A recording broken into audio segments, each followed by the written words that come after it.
So Final Cut Pro is finally on the iPad now, and there's a lot of video on that. There's also the new update, the 10.6.6 version, and there's a lot of video on that too. But just to be honest with you guys, I'm one of those who are not really excited about these latest announcements. No. So the question is, guys, is it time to switch? 1, 2, 3, 4. Hey guys, Neat here, and I haven't been able to post a video lately, but I wanted to do this one for those who are considering switching to another editing software. And just right off the bat, guys, I want to establish the fact that your editing software is just a tool, one of the many tools we use to create content. The camera is important, lighting is important, sound is important.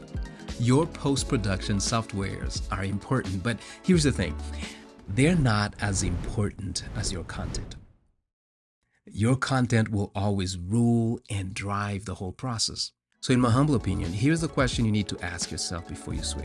If I switch, would it help my productivity, my efficiency in my creation process, of course, and at the same time increase my quality, the quality of the content that I'm creating? So productivity, efficiency, and quality. Yeah, sounds good. Yeah, sounds pretty good. Let's call it PEC. And you're gonna have to look at this process from a long-term perspective. Is this gonna help increase my ROI, my return of investment in the long run? Before I spend hours learning how to use this software, is this gonna help me? I started my editing journey using Adobe Premiere, and it's still the most used professional software in this business. Yeah, there's no doubt about that. I switched to Final Cut Pro because I was able to work faster and produce more content with less frustration and no monthly payment. Yeah, that was my thought process.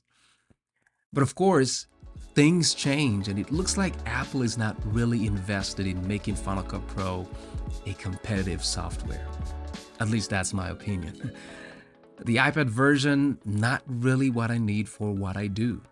I edit with my MacBook Pro on the road and on the Mac Studio at the office. That's my workflow. So not really what I need for what I do.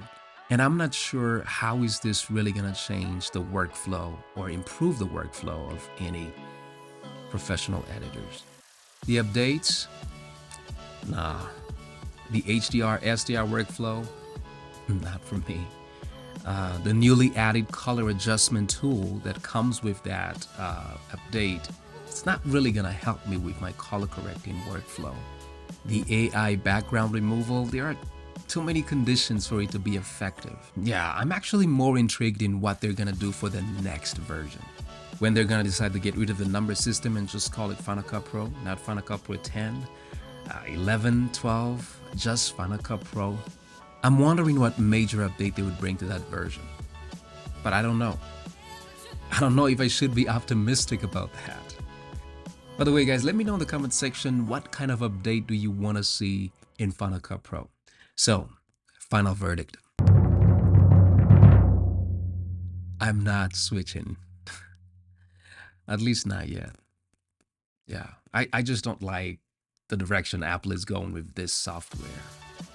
Yeah. That's it.